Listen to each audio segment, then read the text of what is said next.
Hello and welcome to this week's version of Dishing with Divorce.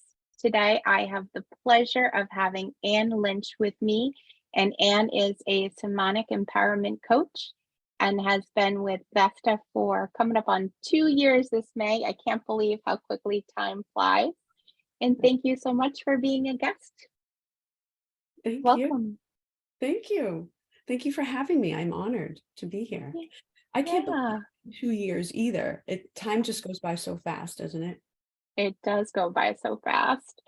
So I am sure everyone wants to know what a somatic empowerment coach is. Sure. So a somatic empowerment coach is we work with the body and the sensations in the body. So, whether you have tightness in your shoulders or maybe you have, butterflies in your stomach, pains or tensions in your bodies, that is what is telling us that it wants to be healed, or moved through. Um, Mhm. and that occurs right at any time in our lives, right? Whether you're going through a divorce or not. But when you're going through a divorce, it can sometimes be maybe more prominent because there's a lot more stress and anxiety that's involved, or overwhelm that's involved when you're going through a divorce. Um, Mm. so I work with those sensations, and we give them names, if you will, sort of. We do some pattern work, right? So the biggest part about somatic work is, or in the somatic work that I do, is that we work with patterns and beliefs that people have, because those they usually get stuck in the body, right? Mhm. The body keeps the score, right? There's a book by it, Mm. Intercall, who talks about that. And so your stress and your sensations are in your body, right? And we want to move them and heal them. Mhm. So that's really what it is. So it's body with mind. So I call it like the body mind work. Oh, wow, that's incredible. So as you're working on healing the physical pain in someone's body, you're also working to make the connection to the mind and what may be triggering someone? Yes. So normally the trigger actually comes from a feeling in the body. Mhm. And then that can go to thoughts, right? Thoughts or words, and then actions is what we work with, right? So we work sort of down a pyramid and then up a pyramid where we deconstruct the pattern and then we reconstruct the pattern. To the desired outcome that we're looking for. Exactly. Yeah, exactly. And, keep it and making sure that we do the action, right? And so I make a timeline for the action for people, right? So, because a lot of times when people have these sensations or these struggles, right, or overwhelm, like any of those things, right, those are those sensations that a lot of times are people are stuck in them, right? Yeah. They're sort of, and that can create a spiraling in the mind, right, of the thought. Mm. And so then we're up here in the head and we're not in the body, right? And so Mhm. then we're in an unbalanced nervous system, right? And that's what my job is, to help people find a balanced nervous system so they can come out of, that fight or flight feel, um, when we're stressed and anxious and we're living in patterns that we don't even necessarily know we are. Right. Yeah. How amazing and how impactful it must be for someone's healing process, especially those that are impacted with by divorce and being able to get to the other side of it. So is there anywhere in particular that you notice that your clients have majority of their discomfort? You know, I can't really say for sure on that one because it varies so much. Um, but a lot of times, people come with things in, well, I guess the second, third, and the fourth chakra.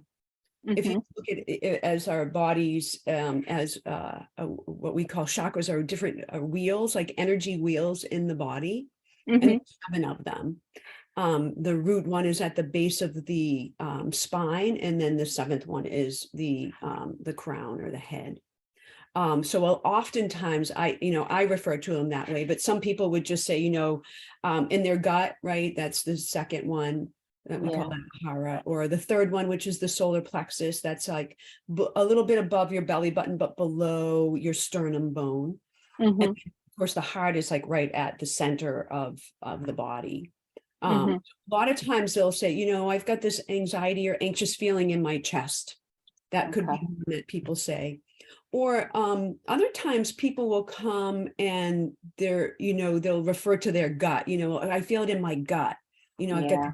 pain in my gut, or I've got butterflies in my gut, Mm, those are some spaces that a lot of times will happen. wonderful. So then, as you're working to heal the body, how do you tie the coaching component into it, into your practice? So the coaching part of it is actually the practice, right? So Oh, okay.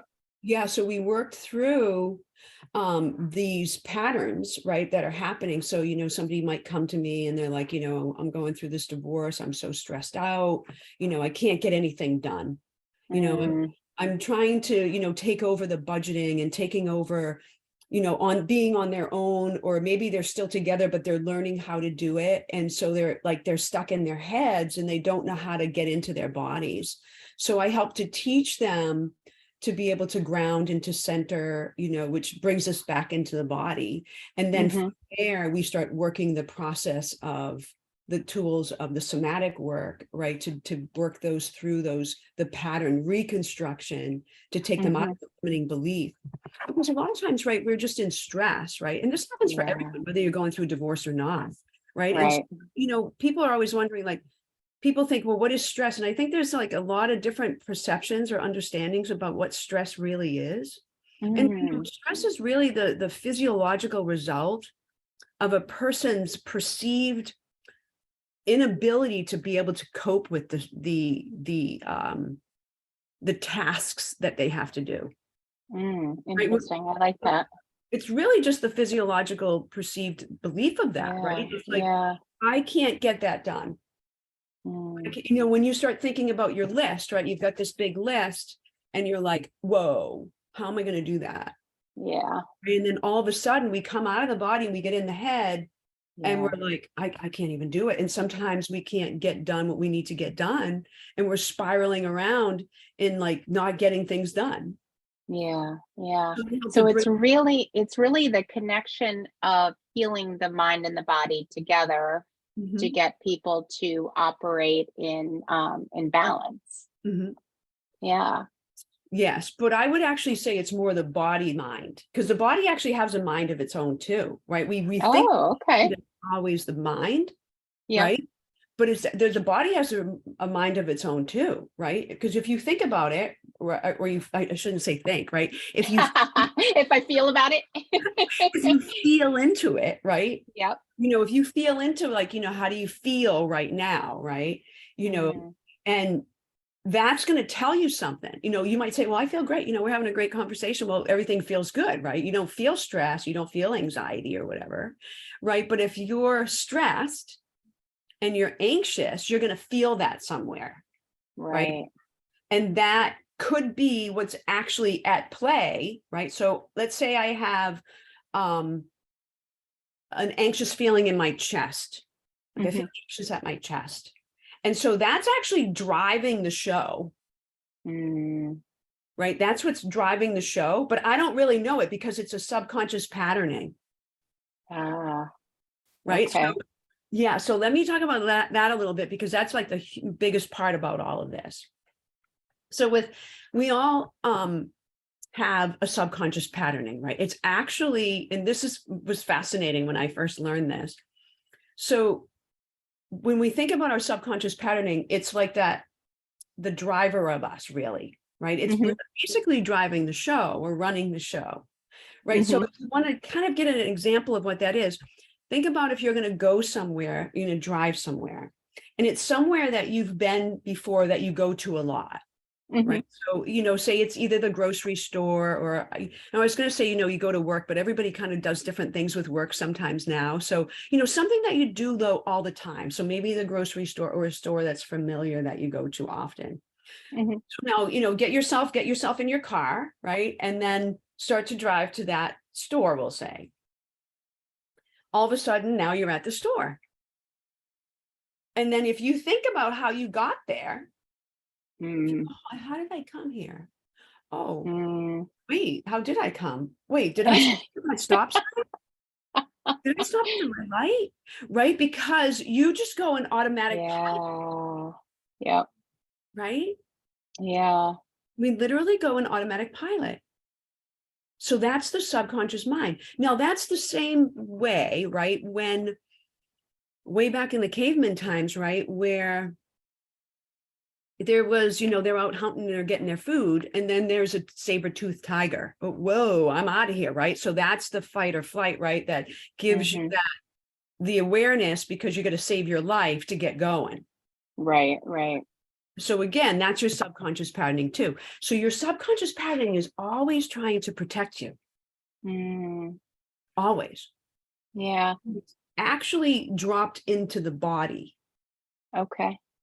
So another way to describe that is from the ages of 0 to 7, that's when we're growing up, right? And we're Hmm. learning about life. We're learning, who's taking care of us, how they take care of us. And when we're in that stage in our lives, we're basically like an open parachute, Mm. right? Think about an open parachute, right? And you might remember this if there's, people listening, right, that have children, especially when you're a parent now, you watch through the eyes of your children, right? Your life is so different than when you were obviously, Yeah. because you didn't look at things that way. But now you're, Right. oh, wow, look at it. It's like so beautiful to watch them learn this or do this, right? Mm. So they're this open parachute from the age of 0 to 7. Now, during that time frame, they're taking in whatever is happening around them. So Hmm. whether it's from you as the parent or from any caregivers or school, environment, right? The energies of the environment, right? Whether it's positive or negative, Hmm. they're taking in all of it, right? This open parachute. And they're taking in any of the energies or any of the patterns and the beliefs that are also happening in that environment. Right. So if you or your parent or someone doesn't feel great about themselves, you're getting that Mm. energy too. Yeah. Whether you want it or not, you don't know.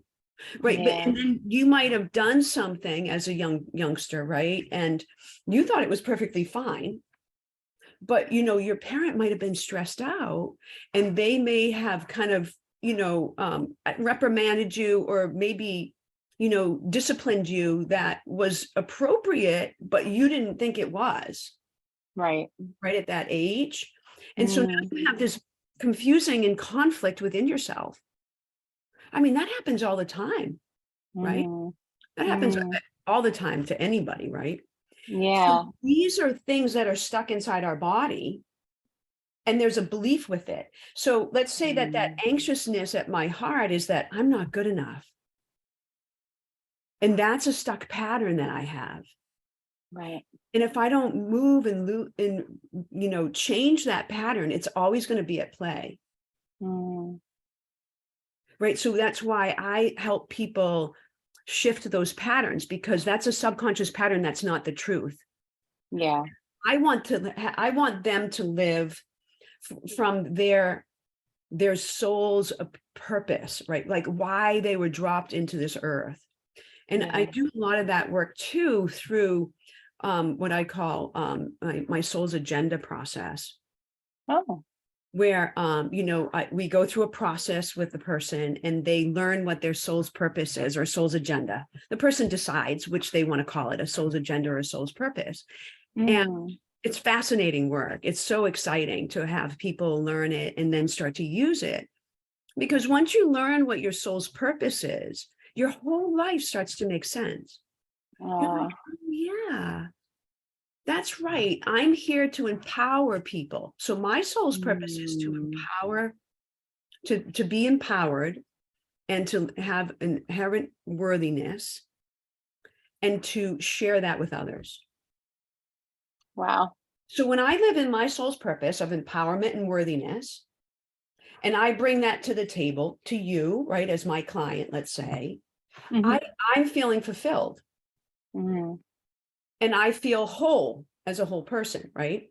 Hmm. And I'm sharing that with you because I want you to be empowered, because that's my purpose. That's my job, if you will. And I want you to feel worthy. right? So it's Right. kind of cool, right, that I'm a coach because it makes sense, right? Yeah. Yeah. And so it's a win-win because now the work I do is going to help you. Right. And so Yeah. that's why it's a divine space, right? It's actually a win-win for the world, right? When we all Mm. live in our divinity of our soul's purpose, then Hmm. we're on point, we're on track. And you can Yeah. use the soul's purpose in all things that you do, right? So you can use it in your everyday decisions, right? So, even at the grocery store, right? You're gonna go to the grocery store. How many times you go to the grocery store, you're like, I am not gonna buy those chips. I'm not gonna buy those chips, right? But all of a sudden your subconscious patterns got you down that aisle, right? It happens to everybody. Right. Right now you're down Yeah. that aisle and you're like, oh, here I am picking up those chips, right? Right. Right. So then you have to stop, right? And say, hey, wait, is it Mm. really my soul's purpose? Is it really am I gonna feel empowered and worthy? So just using me as an example, am I gonna really feel empowered and worthy if I buy these chips? Are they really in alignment with my goal as a human? Right. And then you'll, make your decision, and your decision might be to put it back, right? Right. Right. Right? Or your decision could be allow yourself a treat once in a great while, right? But Exactly. you're making that choice from a Right. conscious place Ex- rather than letting the pattern continue to play out. Absolutely. And that is one of the biggest parts of the work that I do, is giving people the choice. Yeah. And then how empowering is it to say, you know what, I'm allowing myself to have this little treat Mhm. because I have, been true to myself for X amount of time. And, I'm allowing myself this little delicacy, if you will. Right. And that is the true power of choice there, right? Because Yeah. and you can leave, if you will, um feeling good about that, Yeah. right? As opposed to feeling shame and guilt, right? If you just go down the aisle like we always do, right? Mm, Or we often do, whatever, depends on what happens for you and where your subconscious is, getting you kind of stuck or messed up, if you will, right? yeah. But having that choice is so powerful, right? Now you don't have to live in guilt or shame, because that's usually a lot of times how we feel stuff too, right? It's like, ooh, that's not a fun feeling to have. Yeah. Yeah. Yeah. So along with your coaching work, do you give your clients tools and strategies of like, okay, when they are put in that situation where like they could let their subconscious drive or they could, make a powerful different choice? Yes. Yeah. So I give them tools and techniques to use um, when they're in that subconscious patterning, when they get stuck, Mm, but sometimes, so the biggest thing is that you have to be aware, right? You right. can't change anything until you're aware, you Mm, know. I found that for me, I sort of want to say, like, I woke up one day. I feel like I just like mm, woke up. Like I just became more aware. I was living in a subconscious pattern really for most of my adult life, mm, literally most of my adult life. And then I just had this awareness, and part of that came from, being a yoga teacher. I became more spiritual. And yeah. um, that kind of woke me up a lot more. It was like, Mm, oh, wait, because now I was hearing, I don't want to sound weird, but I was hearing, information like, oh, wait, do this. And before I would have kind of poo-pooed that and said, oh, that's weird. No, I can't do that. And I would just not listen. mm, But then I started to become more aware, and I started listening to that. mm, And that's when I started to notice and starting to change and to shift. yeah. Well, And you're letting your higher self or your voice of wisdom or whatever your intuition, right, yeah, drive the bus rather than these the voices of judgment or that critical part of us that I think mhm, does kind of happen when we're in adolescence, when we hear we were talking about this beautiful parachute I was mhm, picturing. And I think some of our limiting self beliefs come from as we are taking in all this information, oh, you aren't a good singer. So then decide that you're not going to sing anymore, or you're not creative, or then you stop painting, or, whatever it is that happens to us, through our childhood and adolescence. Oh yeah, Yeah, great it's for sure. remarkable work. So It, how did you get into it? What made you get into this line of work? Because if I remember correctly, I think you were an accountant in your past life. Is that I, right? I was an accountant until I got pregnant with my first daughter. Um, Mm, and I was like 7 months pregnant when the company I worked for was sold. So they were bought out. And so I was 7 months pregnant. So I was like, well, I can't really find a job 7 months pregnant. So that was when I decided that I was going to stay home and just see how it goes. So okay. I was an accountant up until then, and then I became a mom, and I was a full-time mom for might have been almost 12 years. And then I started to do some spinning. I had taken a certification. I was a spinning instructor. And I had been a Group X instructor, right before I got pregnant, but I Hmm. didn't really do too much with it. So now, I'm kind of starting my life over, if you will. And so I became a spinning instructor, and I love doing that. And then I had this glimpse, or this hope of, like, I always wanted to be a yoga teacher, but I was afraid to do it because I had the subconscious patterning that, like, I couldn't do it. I couldn't Yeah. do that long. It's way too much. It's way too much to, Mm, I don't know that much. I can't do it. So for like yeah. 2 years, I didn't do it. And then finally I had enough courage and I did it.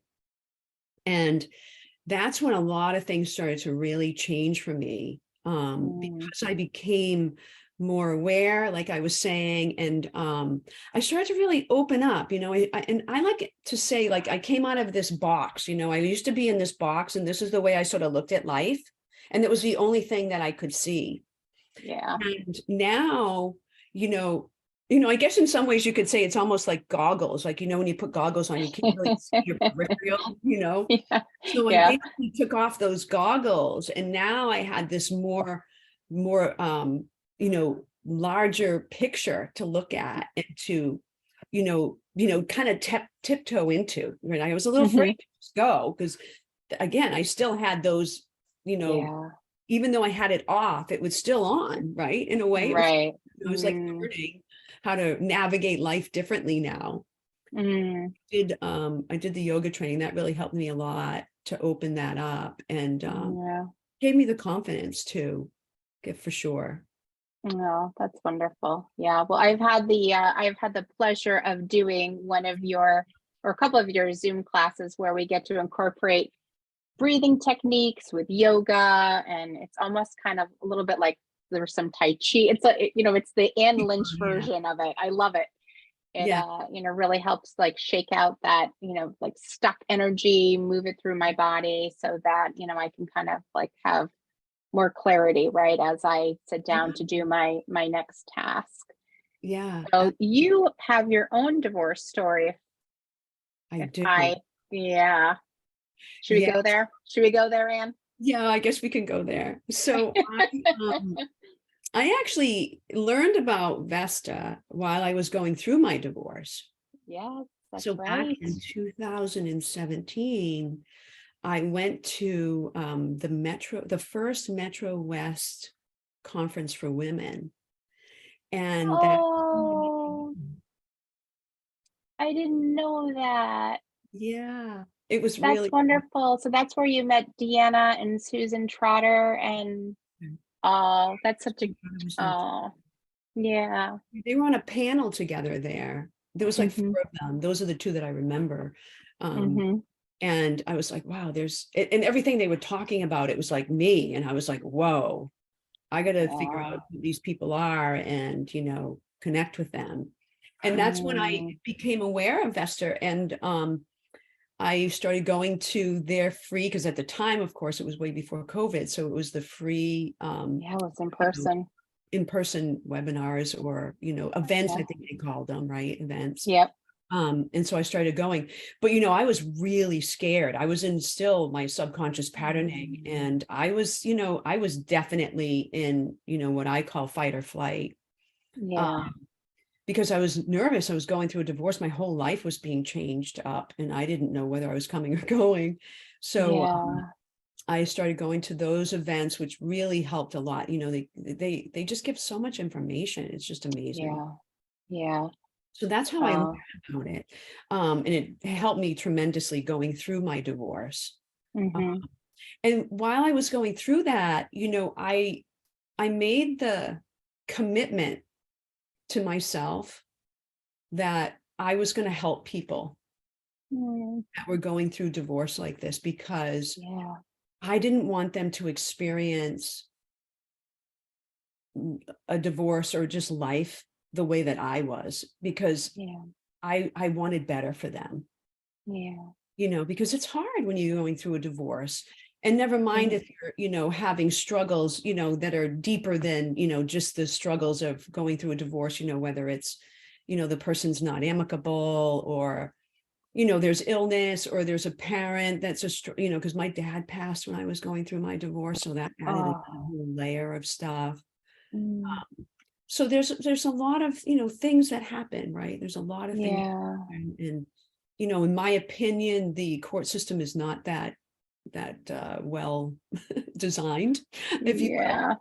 So, that was another thing for me that was really a struggle. Mm. So that's why I'm actually on some advocacy Oh, groups to good. bring more equality to. Yeah. Yeah.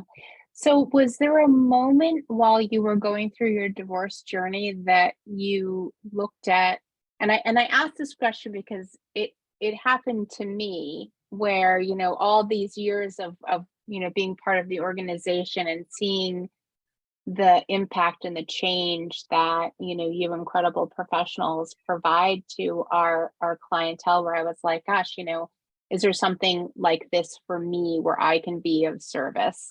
So was there a moment where you can look back and say, like I saw someone present and it I knew that that's what I wanted to do?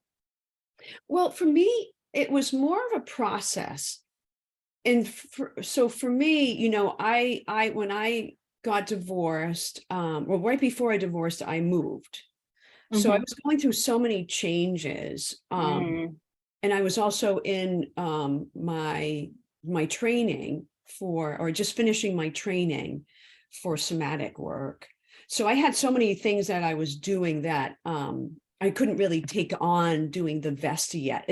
But it was in the Okay. back of my mind that I wanted to Yeah. do that because of the impact that it had on my life Mhm. already. And the people that I worked with and interacted with were just of such high caliber that it was like, I want to Yeah. be around people like that. Yes. Yes. And that has proven itself still. It's just Yeah. amazing, the people that, I've come in contact with in all the different hubs and that I've worked with. Mm. It's really wonderful. It's such a beautiful environment. And even though it can be a tough scenario, right, when you're, going through that, it's hard to Mm. believe, right, that it could be uplifting, you know, Yeah. but it is Yeah. when you're able to give back and when you're able to give and support people like that, that going through all of that. It's, because some people say, why would you want to do that? It's like, well, Mm. because it's helping someone who Yeah. wouldn't normally have that kind of help and that kind of support.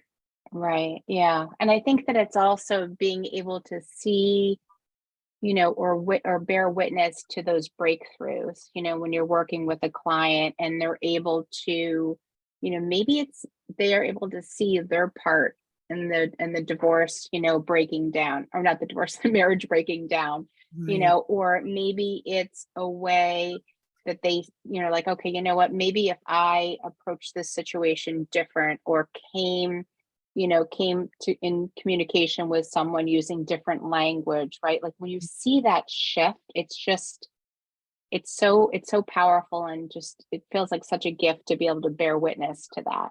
Oh, I agree totally. Yeah.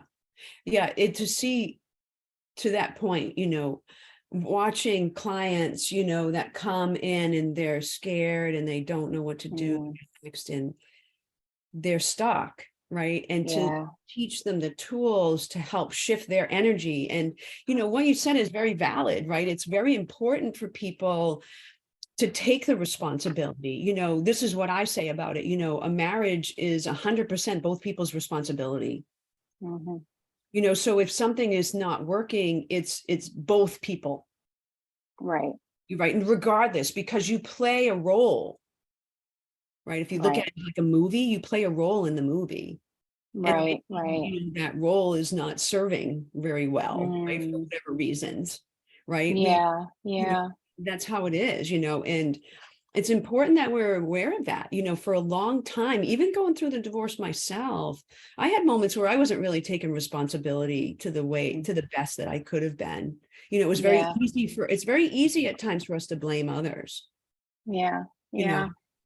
Yeah. I'll never forget, it was probably one of the most powerful moments during my divorce, which was, back in 2008, I think. It's a long time ago, way before Vesta.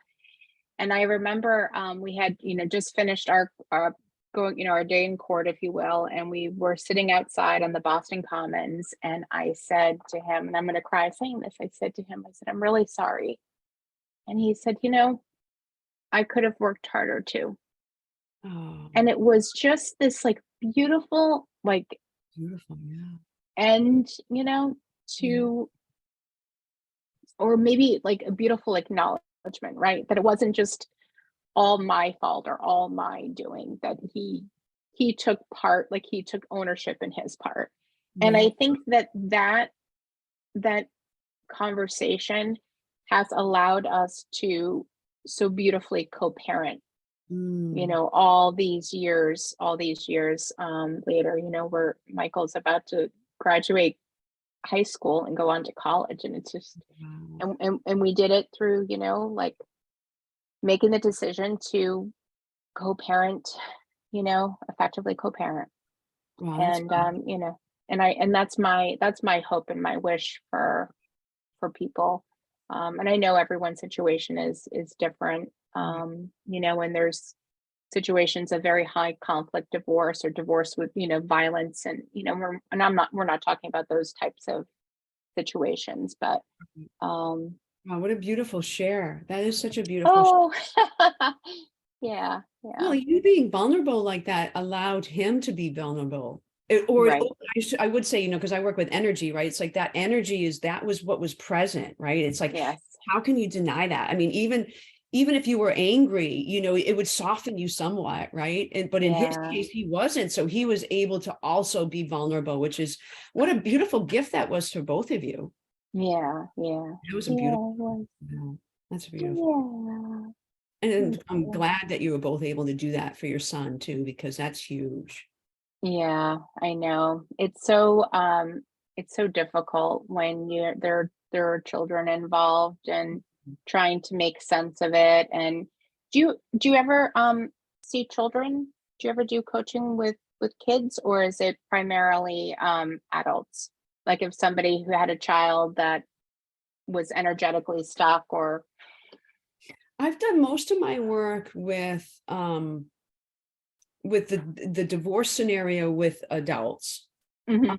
but I do work with children too. Um, it's not so much coaching per se, it's more about movement and mindset than Ooh. coaching. Yeah. I was actually just asked to speak at the Dover Sherborne High School. So I'm going in. Yay! Yeah, I'm really That's excited about that. exciting. Yeah, so next week I'll be there doing three different talks for the school. We're Wow. talking about the name of the talk is called "Get Out of Your Head and Get into Your Body," because Wonderful. kids are so stressed out, right? And Yeah. so I'm going to come and teach them some things and some tools and some techniques about how to get into their bodies. And distractions are so tough this day and age, right? With the internet, Mm, always reaching, right? As kids, we're all, even as adults, right? We're always trying to reach for something more. It's like, well, wait, what about right here? What about right here mm, in ourselves, yeah. finding that true connection to ourselves, because, what a tool that would be so wonderful, right, for all kids, right? Because then they can make their decisions easier if they're connected more to themselves. Hmm. We find that we have a hard time making decisions because we're not connected. Right. We're too concerned about, either the subconscious patterning of I'm not good enough, or wanting to please, especially as a kid, is wanting to please a parent. Oh, I have to go to Yeah. school because that's where my parents said I should go. Or I have to do Hmm. this career because that's the one that makes money that my guidance counselor said, Hmm. whatever, right? Yeah. It's more It's about, so interesting how, with COVID, right? It fed a lot of insecurity amongst teenagers, turning everyone kind of more online, right? Instead of like interacting with one another. And you see things with, body image and bullying and all that. It's just it's crazy to see what's going on there, and also, heartbreaking at the same time. So how lucky is this school district to be able to have you go yeah. in, and who knows, this could turn into a whole new movement for you. Right, right. Yeah, I know. I'm excited about it. I was really humbled and honored. The director of the English department takes my yoga class at one of the gyms I work at, and she sent me an email and said, "Hey, would you like to do this?" And I was Oh, sure. So yeah. yes, Well, having taken some of your classes, you are a gift to anyone who has the pleasure of interacting and working with you. oh, thank you so much. I received that because for a long time I had a really hard time receiving things. So Yeah. I thank you for that, and I received that, because Mm, it's important, right, that we're able to receive things. It's hard yeah. sometimes for us to do that, as Mm, humans, depending yeah. on what's going on. So thank you. You're And I'm excited welcome. about it. It's fun. It's fun. I mean, like I said, using my soul's purpose, right, or my soul's agenda, it Mm, feels right, right? And when it yeah. feels right, then it is right, Yes. right? And so it just feels Yes. like it's in alignment. Yeah. So, Yeah. Anne, if people want to figure out what their soul's work is, or their soul's purpose, or to work with you, whether it be coaching or through a number of other healing modalities that you do, what Mhm. would be the best way for them to get in touch with you? I would say my website, Shine Your Light Healing and Yoga.com would be the Okay, easiest way. wonderful. Yeah. Wonderful. Well, we'll also make sure that we put that in the notes along with, yeah, people can see you on our website as well, Vesta.com, and so one of our trusted professionals. And Yeah. is there anything else that you'd like to share with folks before we sign off? I would just say that, oftentimes we think things are impossible, but the Mm, word impossible has the word possible right in it. yeah, Yeah. So just remember that, it's always possible, and strive for yeah, what you really want out of your life. yeah. I'm possible. Yeah. Yeah, beautiful. Well, thank you so much, Anne. It has been an honor to sit and chat with you as we dish on divorce. Thank, And thank you all for listening. And I hope you stay tuned for our next episode. thank Cheers. you.